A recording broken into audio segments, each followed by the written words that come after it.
All right, it's time for business news with Richard Southern. And Richard, we start with a topic that made big waves here at Queen's Park today. The financial report was out.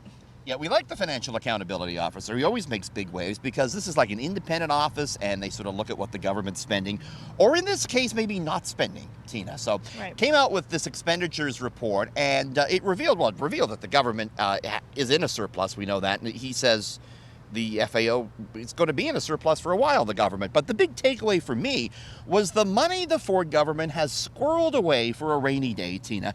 A contingency fund of $8.5 billion this year and $44 billion over 6 years. I mean, they're saving for a rainy day, and then there is this. That's a big rain. It sure is. Big rainy day. So we heard from the FAO today, and we also heard from the finance minister. Take a look.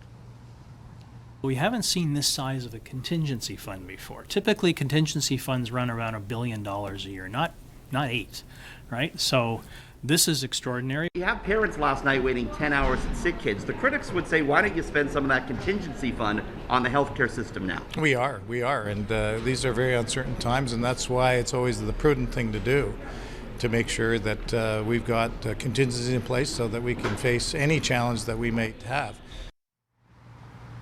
So, look, it is good to be prudent, right? But, I mean, the opposition are saying, hey, they should be spending maybe more money now. So there's arguments to be made on both sides. Coming up in the next, week or two, Tina, the finance minister will be delivering his so-called mini-budget, the fall economic update, so we might get some more expenditures then. Right, and, there was a bunch of sectors that are being underfunded right now that money could possibly go to as well. So, well, speaking of financial accountability, the competition watchdog is warning about the potential of higher airline prices. Yeah, and they've already gone up, haven't they? Yeah. Yeah. WestJet wants to buy Sunwing, and the competition watchdog says that could push prices up for your next trip down to Aruba or Cuba or Jamaica.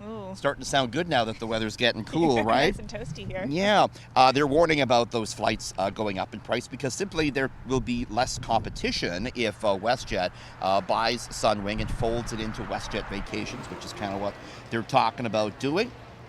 Those in Western Canada, Edmonton, Calgary, Vancouver, they could also be very much affected, according to the Competition Bureau. It's not stopping the deal, but it's putting forth some recommendations it wants WestJet to look at. Well, it's interesting because yesterday you mentioned that more people are traveling and willing to spend money on traveling. So I guess it doesn't really matter that the prices are going up. I think we're willing to shell it out, but it's nice to have those options. It's nice to have more carriers and cheaper flights if we can, right? Absolutely. Yeah. All right, we've heard it many times over the past 2 years, stay home if you're sick, but not everyone can, of course, afford to do that, Richard.